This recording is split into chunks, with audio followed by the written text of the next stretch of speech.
Fikri Boulhrir, Mademoiselle Total et Abla, présent. Monsieur Khamechi, présent parmi nous. Monsieur Ali Kafour, il est présent parmi nous. Monsieur Mohamed Salah, parmi nous aussi. Et Riyad Karima, d'Algérie. Et Zarzal Ayesh. Non, donc ok, on a 5 présentations. Donc bien sûr, on va essayer un peu de respecter les temps qui nous est impartis en donnant 10 minutes 15 par présentation, au fur de quoi donc on va entamer une discussion juste après, donc de 5 minutes par intervenant, et vers la fin on va entamer une discussion globale. Bien sûr, le thème de cette séance c'est les indicateurs boursiers et la gestion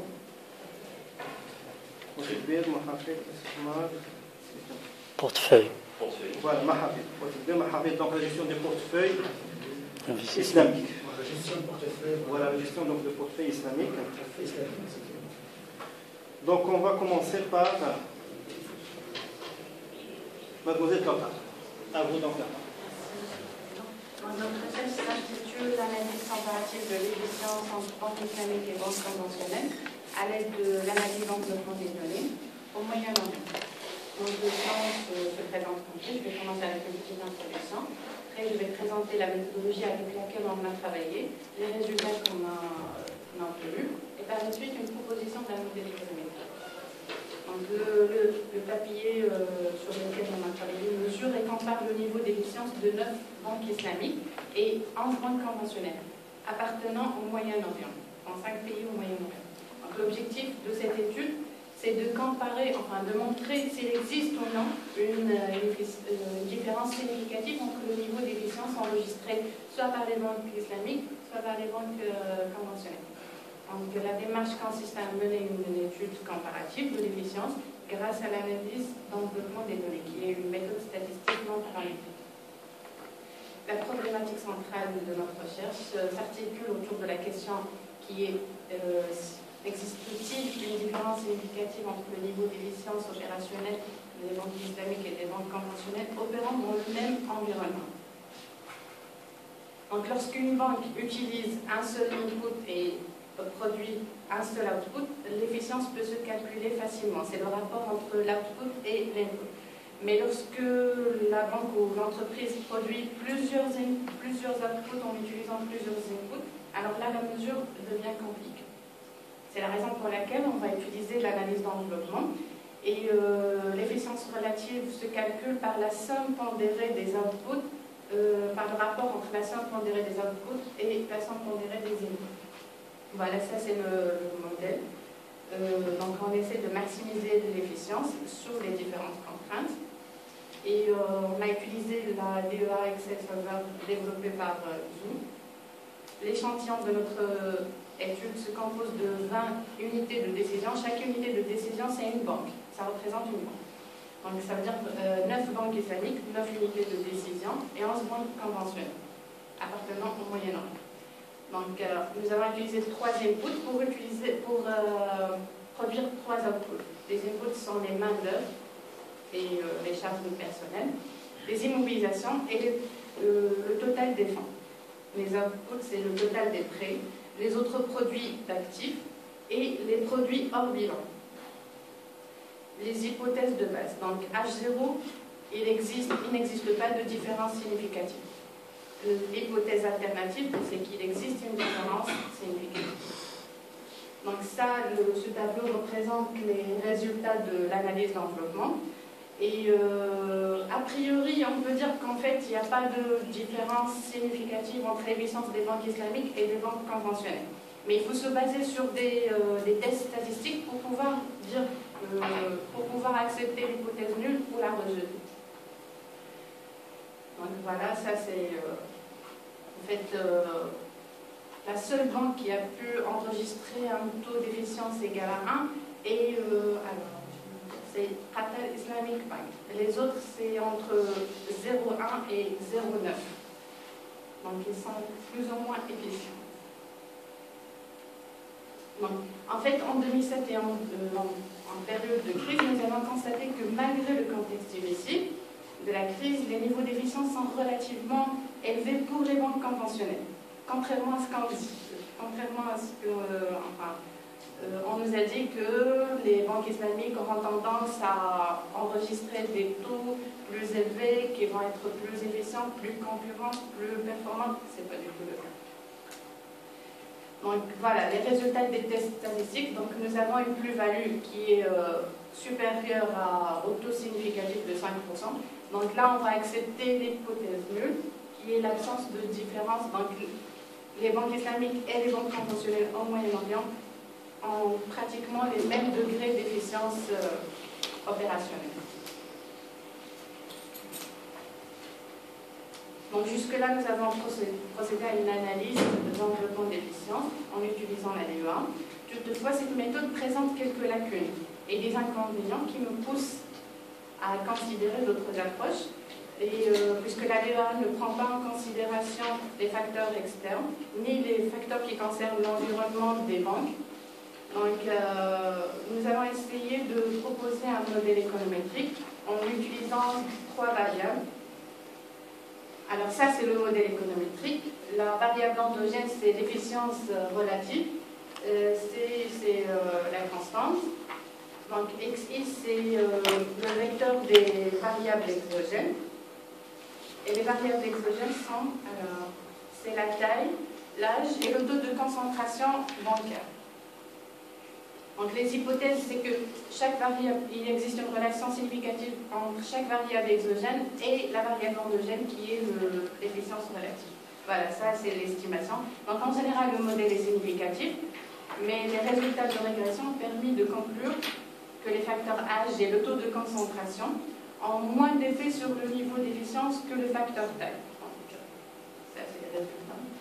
En résumé, nous pouvons dire que l'utilisation de la DEA nous a permis de dire qu'en fait, il n'y a pas de différence entre le degré d'efficience enregistré par les banques islamiques et les banques conventionnelles au Moyen-Orient. Ensuite, l'estimation du modèle que nous avons proposé a permis aussi de confirmer que les banques avec une taille plus grande sont plus efficientes que les banques ayant une petite taille. Ça, on le sait tous.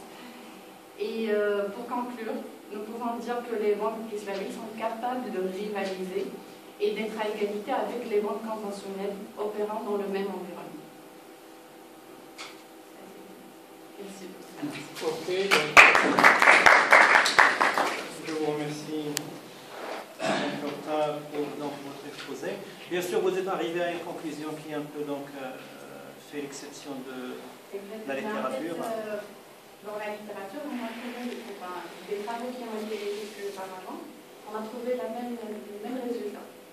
Ok, donc, mais la tendance générale, c'est que c'est l'inverse qui est... Voilà, ok. Moi, j'ai une petite question, mais bien sûr, vous n'êtes pas obligé de répondre. C'est sur les tests de signification. C'est que vous avez travaillé avec le T de student? Oui, voilà. Avec un échantillon de 20, est-ce que c'est faisable? C'est un petit peu... Hein? Le pour un échantillon très petit, c'est pas évident. Petit, mais en fait, j'avais pas accès à... Mais tout simplement, il fallait travailler avec d'autres tests statistiques qui sont prêts, voilà. Oui. Non paramétriques. Dans le cas où l'échantillon est petit, il faut donc aller à des tests non paramétriques. Ok. Donc, s'il y a d'autres remarques des collègues. Ok. Donc, sinon, on passe à M.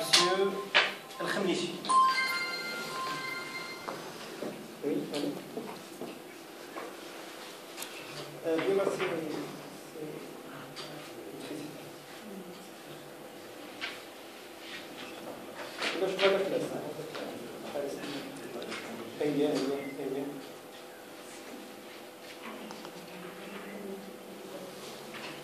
Oui, c'est الأستاذ واحد كيف لما يعرفني هذاك السيد ديال الدراري ما عندي واحد الكولوب أيام من بعد كيف الأستاذ. Ok, donc M. Khamnichi va nous parler des indices boursiers islamiques. Sont-ils moins performants ou plus performants que les indices classiques? Application aux indices de la famille d'urgence. Bien sûr, donc le travail va un peu donc introduire le travail suivant sur les indices boursiers islamiques. Donc je demande à M. Knichi de faire donc sa présentation en 10-15 minutes. Et bien sûr, on va passer s'il y a donc des questionnements et des discussions. À vous. Merci, M. le Président. C'est un grand plaisir que je vais vous présenter cet article intitulé « Les indices boursiers islamiques sont-ils moins performants que les indices classiques ?» avec une application aux indices de la famille Dow Jones. Sachez que l'idée de cet article n'est pas nouvelle, mais elle a fait en quelque sorte l'objet de ma thèse que j'ai finie ça fait un an. Et donc, j'ai voulu partager avec vous les résultats que j'ai trouvés, et j'espère qu'on va pouvoir échanger là-dessus après ma présentation. Donc, le plan de ma présentation serait structuré de la façon suivante. Donc, je vais commencer par une introduction globale. Après, je vais présenter les indices boursiers islamiques. En deuxième lieu, je vais exposer la problématique de l'article. Puis, je vais parler de la revue de littérature qui existe dans le domaine. Le quatrième point serait dédié aux données que j'ai utilisées. Le cinquième point est consacré à la méthodologie de recherche. Et puis le sixième point, je vais détailler les résultats. Et le dernier point est conclusion. Donc pour introduire le sujet, je vais présenter la finance islamique en quelques chiffres et quelques dates. Donc ça, vous connaissez tous. Donc la finance islamique est une finance éthique qu'on qualifie aussi de moralement responsable pour qu'il vienne en compagnie de la finance socialement responsable. Donc il y a aussi cette appellation, donc la finance islamique est une finance moralement responsable. Il est estimé d'après le dernier chiffre à 1460 milliards de dollars, donc c'est les statistiques de 2012. Il a apparu en 1975 avec la Banque islamique de développement. Les premiers assurances islamiques sont apparus en 1979 avec Salam Assurance. Et les premiers fonds islamiques ont vu le jour en 1986 avec Amana et Kamfan. Et le sujet qui nous intéresse aujourd'hui, c'est celui des indices boursiers islamiques qui ont vu le jour la première fois en 1992 avec l'indice d'Ahmad islamique et d'autres indices qui ont suivi. Je passe rapidement pour présenter les indices boursiers islamiques. Certains d'entre vous sont familiers à ces indices, mais ne connaissant pas la composition d'Assad, donc je suis obligé de faire un petit rappel de ces indices boursiers islamiques. Donc le premier indice a été le DMI, donc le D'Ahmad islamique qui suivait la performance de 150 sociétés. Puis il y avait l'indice SAMI, ou Socially Aware Muslim Index. C'est un indice qui était dédié aux musulmans, qui était sensible au choix des indices et qui comportait 500 sociétés compatibles avec les exigences de la loi islamique. L'introduction de Dow Jones en 1999 était vraiment une introduction des indices boursiers islamiques dans les marchés mondiaux, parce qu'il y avait Dow Jones et FTSE à Londres qui ont lancé les indices boursiers islamiques, donc c'était en 1999. Standard & Poor's ont fait de même en 2006, Morgan Stanley Capital Investments en 2007 et Stocks en 2011 qui ont lancé le premier indice islamique en Europe continentale. Bien sûr, il y a plusieurs pays qui disposent de leur indice islamique. À titre d'exemple, l'Égypte, la Malaisie, l'Oman, la Turquie, et on peut multiplier les exemples. Mais force est de constater que le Maroc, jusqu'à maintenant, ne contient pas, ou bien en fait la bourse de Casablanca, il n'y a pas d'indice boursier islamique. Ce qui ont en commun ces indices boursiers islamiques, c'est qu'ils ont un processus de filtrage qui est le suivant. Donc, on commence par un indice de référence. Pour vous expliquer la démarche, on commence par un indice de référence qu'on appelle l'univers de départ. Et prenons par exemple l'indice Dow Jones Global Index qui contient à peu près 6700 sociétés, auxquelles on va appliquer des filtres qualitatifs, quantitatifs, et qu'on va aboutir par la suite à un indice islamique qui constitue notre univers d'arrivée. Donc vous voyez que c'est un processus en entonnoir. Et on va aboutir à un indice islamique, je peux donner l'exemple de Dow Jones Islamic Market Index, qui contient à peu près 2300 sociétés. Donc vous voyez qu'on est parti de 6000 à 2000 sociétés. Et il y a bien évidemment un processus de révision trimestrielle, donc chaque trimestre, on va voir est-ce que les sociétés qui sont dans notre univers d'arrivée dans l'indice islamique le sont toujours. Est-ce qu'ils sont toujours islamiques conformément aux critères que nous avons fixés au préalable. Je vais détailler un petit peu les filtres qualitatifs et quantitatifs en ce qui concerne le Dow Jones. Donc, j'ouvre une petite parenthèse.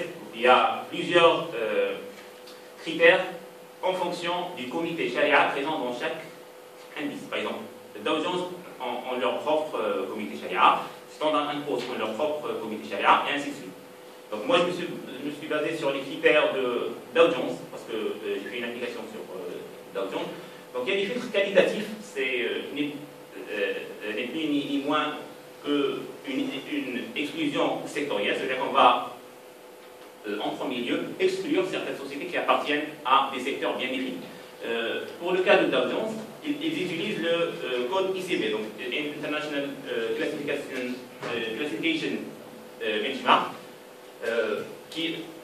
donc c'est une nomenclature qui consiste à définir pour chaque société le secteur dans lequel elle opère. Et donc vous voyez qu'il y a des secteurs qui sont exclus, il y a la défense, il y a assurance et assurance, banque. Le deuxième niveau de filtrage, c'est un filtrage quantitatif. En l'occurrence, on applique des ratios. Et pour le cas des indices de Dow Jones, il y a quelques éléments qui doivent être inférieurs à 33% de la capitalisation boursière moyenne des 24 derniers mois. Je me permets de vous dire que ça ne fait pas du tout l'unanimité des chercheurs ni des comités.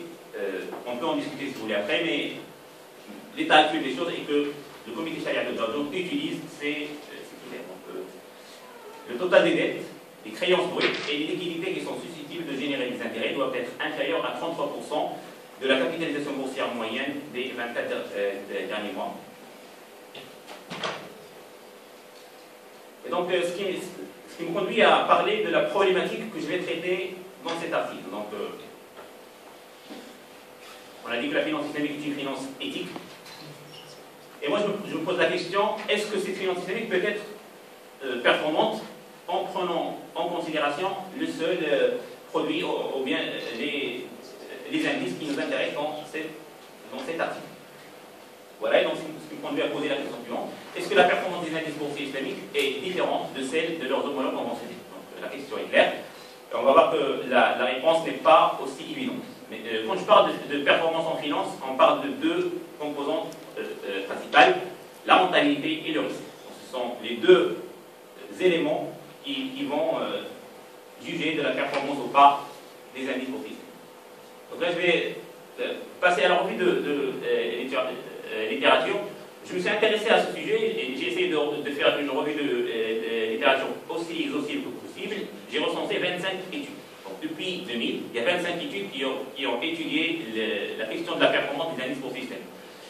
Les résultats sont différents. Donc, il y a quelques études qui disent que les indices islamiques sont plus rentables que leurs homologues conventionnels.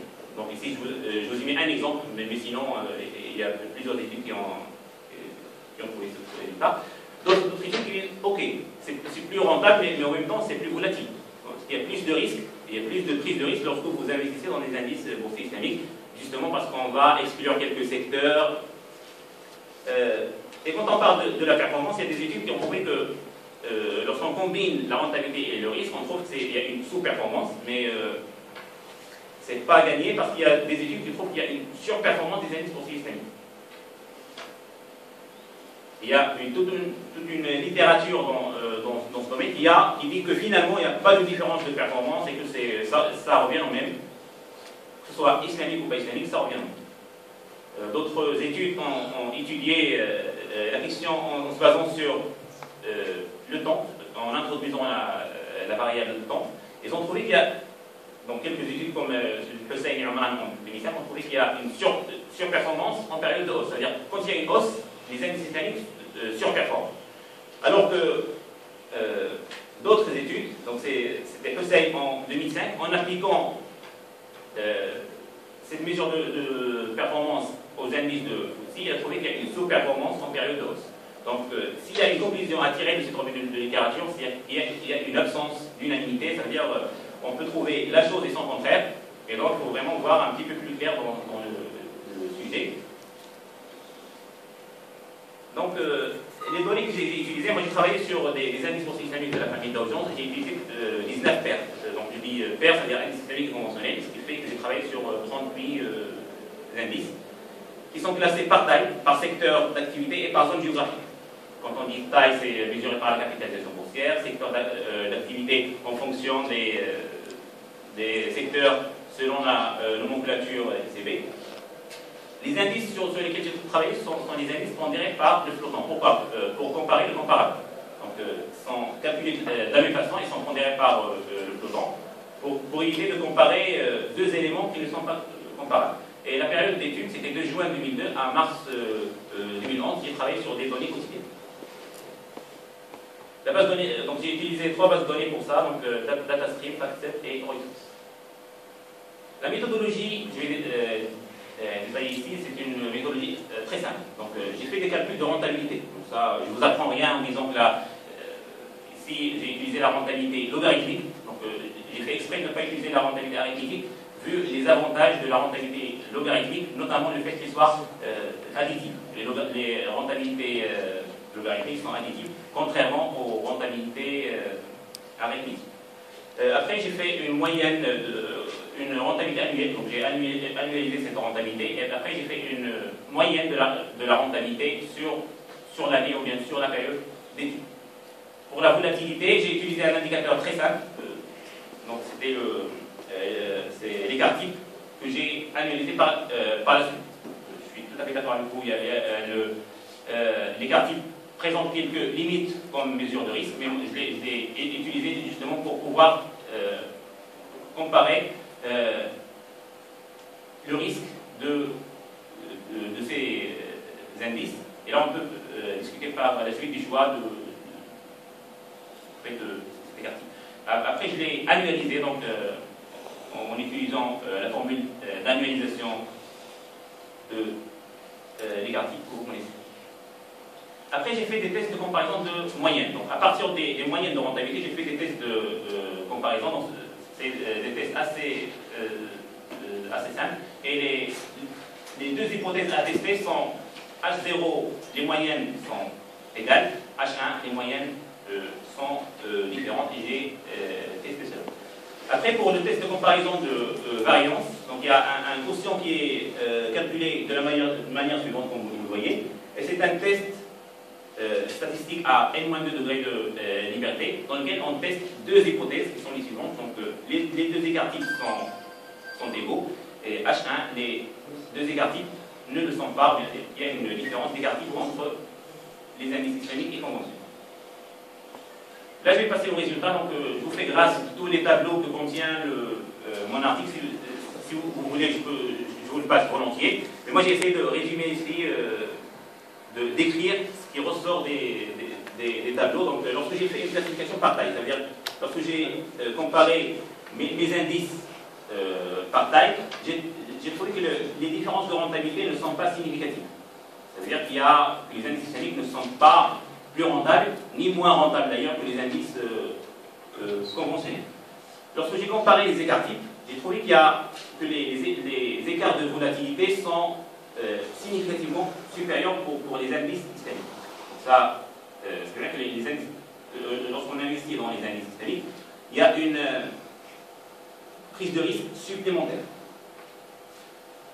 Quelques remarques, c'est que les différences des petites et moyennes capitalisations sont plus prononcées en 2002, 2003 et 2004. C'est-à-dire qu'il y a que les indices systémiques des petites et moyennes capitalisations étaient plus risqués, statistiquement parlant, avant 2004.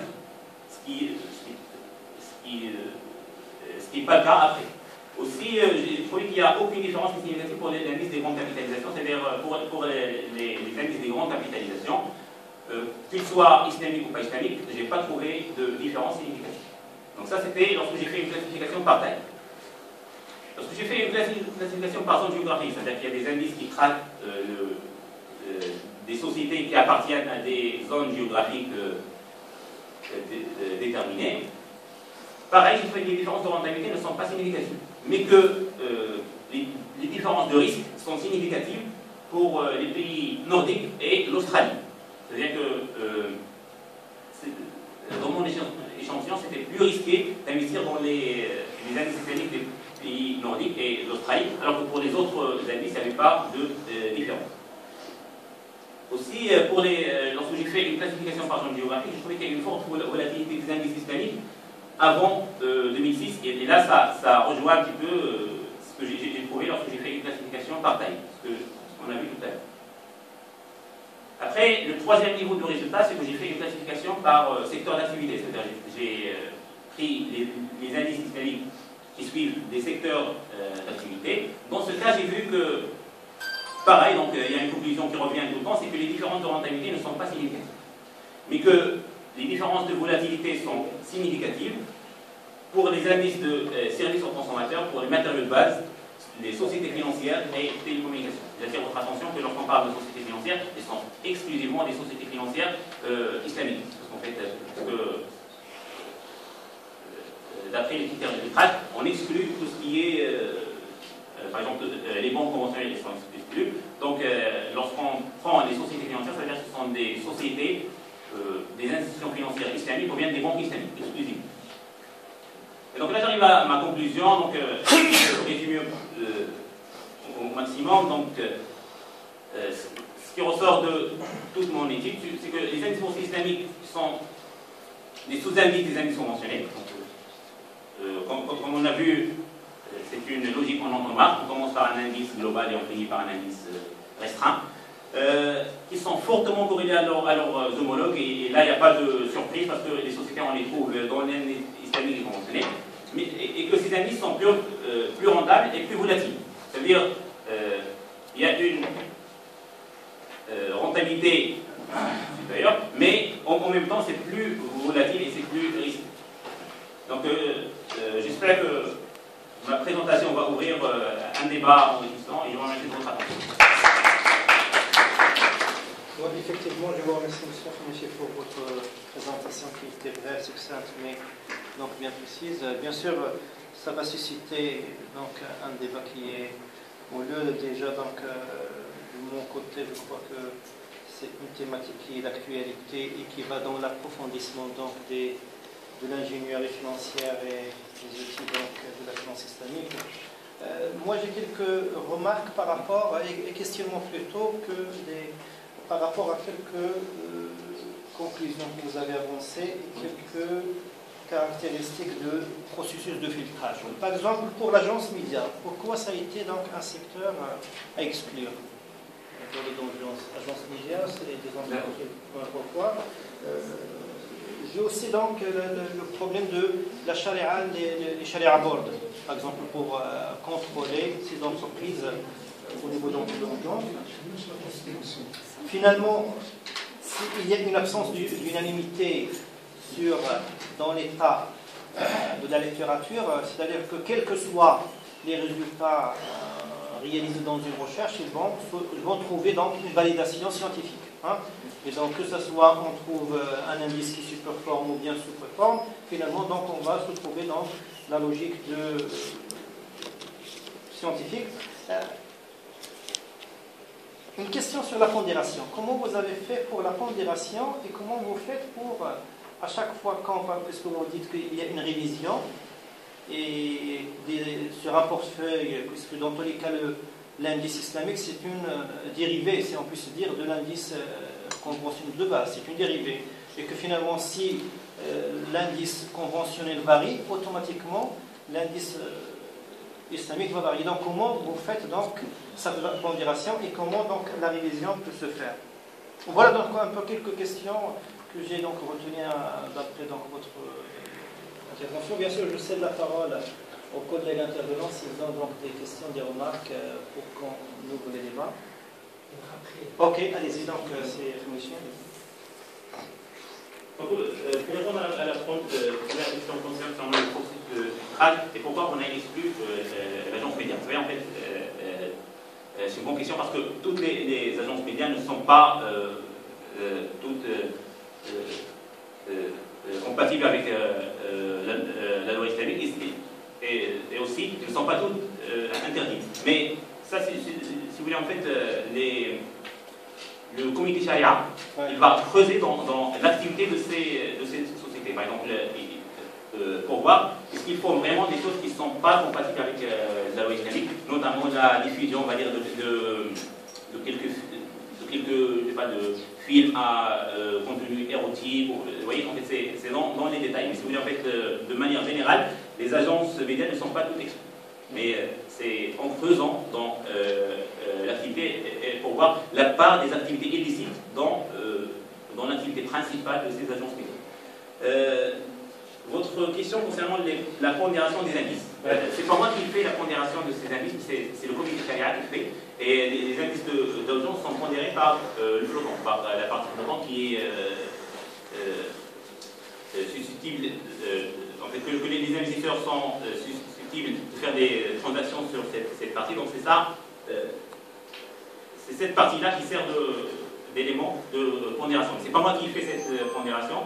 Ce sont le comité Sharia qui fait cette révision de façon trimestrielle et qui publie la liste des sociétés qui sont compatibles. Ils font un communiqué de presse dans lequel ils disent voilà, nous avons exclu ces sociétés et nous avons réintégré ces sociétés. Et voilà, et donc ça c'est un travail qui se fait de la même façon qu'on pondère par exemple les indices d'audience classique, on va pondérer les indices islamiques et c'est le comité Sharia qui donne la liste des sociétés. Après, c'est la société d'audience qui se charge de calculer l'indice. Donc, c'est pas moi qui l'ai fait. Il y en a qui se sont prêtés à cet exercice pour essayer de calculer un indice. Mais moi, dans cette partie, je ne l'ai pas fait, mais c'était juste. Ok, mais donc finalement, les Sharia Board, un peu ce sont eux qui déterminent, et finalement, donc on ne va pas avoir un consensus à travers les différents indices. Chaque Sharia Board, il va donc déterminer ses pondérations, et techniquement, on peut trouver que pour un même indice, on peut trouver donc plusieurs points de vue de la part des Sharia Board. Tout à fait. Est-ce qu'en fait, le Sharia Board est composé généralement de 4 à 5 personnes. Donc, on arrive à avoir un consensus intra-indice, c'est-à-dire en fait, pour d'audience, on arrive à avoir un consensus pour dire voici les sociétés exclues, voici les sociétés incluses. Par contre, et là je vous rejoins, il est presque impossible d'avoir un consensus extra-indice, c'est-à-dire avec les autres comités Sharia. Résultat de la course, on peut trouver une société qui est compatible selon les critères de l'indice A et qui n'est pas compatible avec les critères de l'indice B, c'est tout à fait possible. Ok, donc s'il y a des mademoiselles et au stade. Allez, au stade. Allez, tu commences parce que tu as la parole et je donne la parole à madame et par la suite, monsieur. Donc, j'ai des questions à poser à monsieur Richie. Voilà, très bien. Honnêtement, le choix du titre, je suis bien. Par contre, vous avez, donc, première question, vous avez évoqué, donc, dans votre diapo, comme quoi la finance islamique est une finance moralement responsable. Et ce terme que je trouve dans la plupart des études, donc d'où vient ce terme? C'est-à-dire, est-ce que c'est votre conclusion, c'est un auteur qui a évoqué ce terme? Donc c'est un problème que je rencontre souvent. Finance responsable, il y a quelqu'un qui a écrit un article qui arrive au résultat que la finance islamique est une finance moralement responsable. Voilà, ça c'est le mot.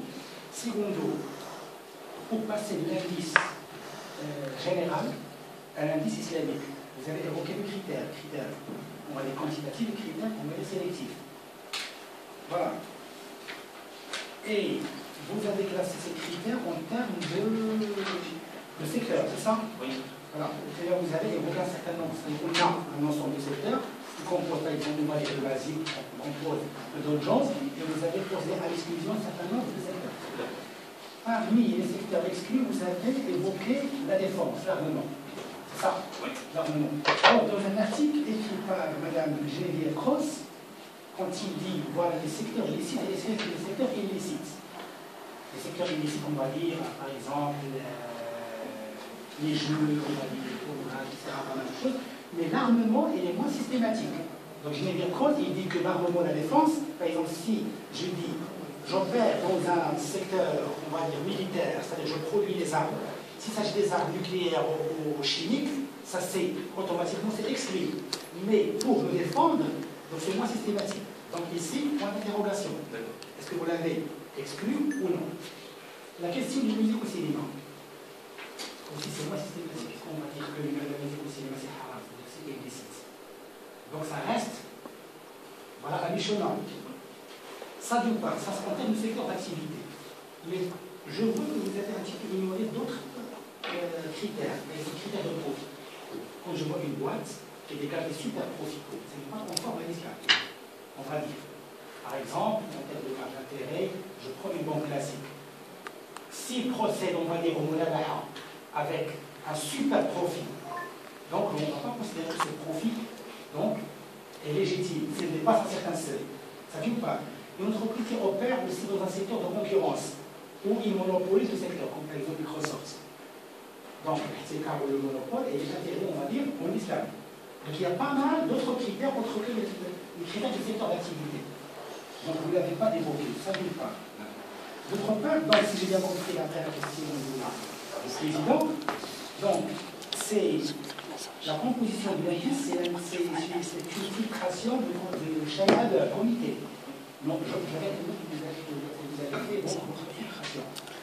Vos calculs, des indices. Par exemple, comme ça, je peux passer à une autre question. Vous avez donc dit qu'on n'a pas un indice, on va dire, islamique au Maroc.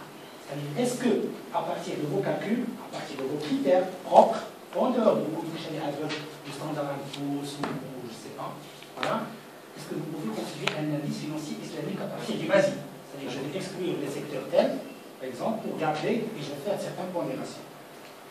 Pour cette question, je vais répliquer un peu sur... Oui, donc je termine là. Donc, et vous avez dit donc, que les indices islamiques sont plus volatiles, en termes de volatilité, en termes de moyenne, c'est la même chose, mais en termes de l'écart par rapport, on va dire, à la moyenne, ils sont plus volatiles, sont plus risqués. Comment vous justifiez qu'ils sont risqués? Voilà. C'est bon. Bien sûr, donc, dans le respect donc, du timing, on va essayer de... Donc, je donne la parole à madame. Par la suite, on se touche. Donc, en fait, je vais répliquer aux remarques de M. Louchi. Je pense que la présentation de M. Khamdechi, elle porte sur un indice islamique qui existe déjà, donc le filtrage qu'il a présenté, le filtrage sectoriel. Le filtrage sectoriel, c'est un filtrage qu'il a présenté, c'est un filtrage qui est déjà défini par un comité charia. Sinon, en ce qui concerne l'application des exigences de la charia sur l'indice islamique, je pense que c'est un thème c'est un sujet qui porte sur le thème de la recherche et qui va être bientôt publié dans un article. Donc, ce sont des critères qui peuvent être appliqués à un indice MASI et qui vont donner des résultats qui sont tout à fait différents peut-être qui sont tout à fait différents par rapport aux Dow Jones. Ce qui fait l'application des critères, elle est spécifique à chaque indice. Par exemple, le Dow Jones est différent du Standard & Poor's et du FTSE, parce que les critères ne sont pas les mêmes.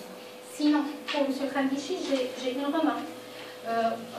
Concernant la littérature, vous avez évoqué l'étude de Atta en 2000 et qui a conclu sur la surperformance des indices islamiques. Mais je pense que c'est une étude qui a été faite sur des données par rétropopulation, puisque en 2000, les indices islamiques n'existaient pas, avaient une année d'existence. Donc, je pense que les résultats de cette étude doivent être nuancés. Sinon, concernant l'unanimité de la littérature sur la performance de l'indice, je pense que c'est dû principalement à l'objet des études même. Ça veut dire que les études ne portent pas sur le même indice, qui n'est pas calculé peut-être de la même manière. Et en ce qui concerne la révision des indices islamiques, je pense que la révision trimestrielle des indices islamiques n'est possible que pour les indices qui sont calculés par rapport à la capitalisation boursière. Pour les indices islamiques qui sont calculés par rapport au total des actifs, je pense que la révision elle est faite annuellement. C'est une question. Non, ça se fait. Je réponds tout de suite ou bien. Oh, oui, non, on va répondre. Et par la suite, je donne. On va prendre la parole de M. Arthur. Excusez-moi, une autre question. Sinon, vous avez mesuré le risque des deux indices, islamiques et conventionnels, par l'écart-type, c'est-à-dire par la volatilité. Alors qu'on sait qu'il y a d'autres mesures de risque. Pourquoi est-ce que vous avez choisi la volatilité? Ok, donc la dernière intervention de M. Merci. Rapidement, puisque je ne connais pas beaucoup dans le domaine où je suis maintenant, mais malgré ça, j'aimerais avoir ce recul sur pourquoi il a conclu par la question que l'indice islamique il est volatile, risqué autrement dit, et bien qu'il a dit qu'il est plus rentable, mais en fait les conclusions par taille et tout ça, il a dit qu'ils sont proches, que ce soit le conventionnel ou l'islamique. Moi je veux lier ça par rapport à l'engouement pour les produits islamiques et pour la finance islamique en elle-même. On ne peut pas, à travers ces résultats, expliquer finalement pourquoi il y a un engouement pour cette finance. Si j'arrive à dire que c'est plus risqué, et une rentabilité qui est similaire, comment expliquer finalement l'engouement? C'est ça, c'est un peu plus loin peut-être, mais c'est... On va donner la parole plus que de temps et de deuxième partie. On va laisser vers la fin, donc, quand on va... Question. Allez-y. Bonjour tout le monde. Bon, moi je ne vais pas parler de l'activité des établissements financiers islamiques, ni des indices boursiers. J'ai une petite question concernant l'institution elle-même, particulièrement des sharia. Je veux savoir comment ces gens-là, je parle des membres de ces comités, comment ils ont été choisis, qui les a élus pour occuper ces postes, et quelle est cette formation académique qui les qualifie pour opérer dans ce domaine. Ok, donc l'autre décalage de droit. Ça c'est intéressant. Ok.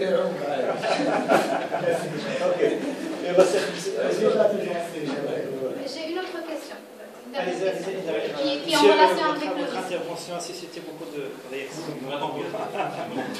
Donc, vous avez dit que l'indice islamique d'urgence est plus volatile, mais en même temps qu'il est plus rentable. Mais est-ce que vous pouvez conclure, est-ce que ce niveau de risque pris pour l'indice islamique, est-ce qu'il est rémunéré en termes de rentabilité? Est-ce que le niveau de rentabilité compense voilà, le niveau de risque? Ok, donc monsieur Méchier, 5 minutes s'il vous plaît. 4-5 minutes pour qu'on passe. Je vais répondre aux questions dans l'ordre qui ont été posées. Voilà. La première question c'était l'utilisation de l'appellation moralement responsable. Pour ça, je ne vais pas inventer, mais c'était un article de Milité Forté qui est publié dans le Journal of Investment, je peux vous le passer si vous voulez, en 2007. Oui. Mais ils ont dit que les indices islamiques sont moralement responsables. Ils ont comparé la finance islamique qui est socialement responsable avec qui est moralement responsable. Ils ont trouvé que c'est moralement responsable avec les indices socialement responsables, qui est ISR et RSE, ainsi de suite.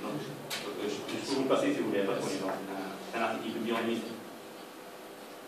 Après, vous dites que l'exclusion de la défense, cinéma et ainsi de suite, c'est pas évident. Je suis tout à fait d'accord avec vous. Oui, je suis tout à fait d'accord avec vous. La défense peut être utilisée pour s'autodéfendre ou bien pour détruire. Voilà. Mais je pense que c'est par précaution que les comités d'ordonnance font cette exclusion des sociétés de défense. Je pense que c'est mon avis, je pense que c'est par précaution. Ils préfèrent ne pas les inclure dans l'industrie au lieu de les inclure. Donc je pense que c'est ça le système qui va, c'est ça le critère qui va guider leur chose.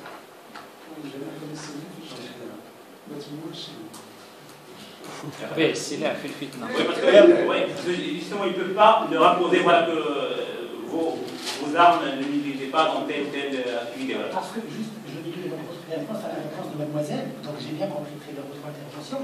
Est-ce que, par exemple, nous, en tant que chercheurs, je prends sur les chiffres, par exemple, ou vous, par exemple, je fais la recherche. Est-ce que moi, à partir d'un certain principe de la finance islamique, je peux établir mon indice en dehors de ce qu'a dit le comité Sharia? Le comité il a son interprétation. Et moi, j'ai donc mon propre interprétation. On va dire grâce à la jurisprudence. Je vais dire voilà. Donc, c'est Rias. Je vais dire voilà. Le secteur d'armement, donc ça peut être inclus, ça peut être exclu. Si des armes chimiques, alors c'est exclu. Oui, c'est la même chose, c'est l'autre fait. C'est pour cela que j'ai posé. Oui, bien sûr, bien sûr. Le chercheur dans son figure, il va s'installer en tant que charia pour le municipal. Il va instaurer, donc il va délimiter donc, les critères et les minorités. Je ne vais pas prendre l'idée que le comité charia veut, voilà, tant qu'il est. Je aussi mon interprétation. Voilà. Si vous permettez, maintenant on a autant de visions qu'il y a de comité charia. Voilà, mais si on fait comme le propose le fruit, on va avoir autant d'avis qu'il y a de personnes, vous voyez. On va se retrouver avec il y a de chercheurs.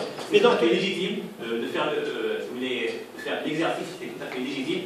Mais après, on va sortir avec un autre critère qui ne va pas résoudre le problème. Vous voyez? Ce qu'on fait, c'est que même avec les comités charia, ça ne résout pas le problème parce qu'il n'y a pas d'unanimité. Et donc, si chaque chercheur propose son avis, on va se retrouver avec. L'hétérogénéité, voilà. Okay. Non, mais même s'il y a une différence entre les différents comités charia, la plupart des.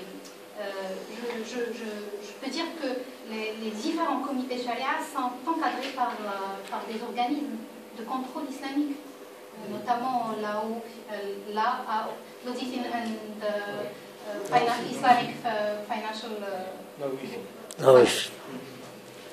Donc, la suivante, c'était pourquoi je n'ai pas fait mon propre filtrage. Donc, je vous demande de patienter un petit peu, c'est un article qui va venir juste après qui a fait cet exercice sur le Mali. Oui. Il y a un article qui est prévu tout à l'heure. Après, la question de l'énergie concernant l'article de Akar en 2000, c'est vrai qu'il a été obtenu par rétropolation, c'est-à-dire qu'ils ont commencé à partir de 1996. Ça vaut ce que ça vaut, mais ils l'ont utilisé. Moi, j'ai essayé de faire une revue de déclaration aussi exhaustive que possible. Du coup, j'ai intégré cette étude, même si ça se base sur la rétropolation. Vous dites que si on fait des indices qui sont pondérés par le total actif, on ne peut pas le faire annuellement. Si, on peut le faire.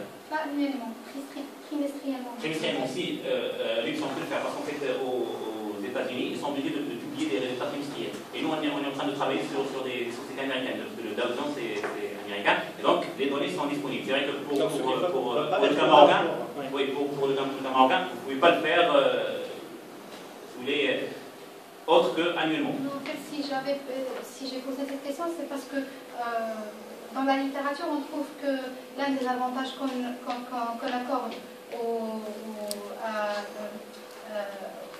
calcul des ratios par rapport à la capitalisation boursière, en fait, c'est cette révision trimestrielle. Parce que quand on calcule les ratios par rapport au total des actifs, on ne peut pas. Vous avez dit maintenant que c'est possible. C'est possible. Parce que pour faire le ratio, les éléments dont vous avez besoin, c'est par exemple le total des dettes sur le total actif. Ça, vous pouvez avoir de façon.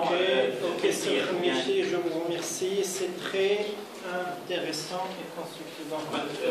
Mais on aura le temps. Ok, on aura le temps donc après la présentation de notre collègue à ouvrir donc un complément de débat sur cette thématique. Donc je vous remercie pour votre présentation, pour votre disponibilité à répondre, bien sûr, tant que cela est possible. Donc maintenant, on va passer à la troisième intervention concernant les indices boursiers islamiques, guide méthodologique d'application sur le Mali, qui va être présenté par M. Ali Kafou et M. Ahmed Shakir.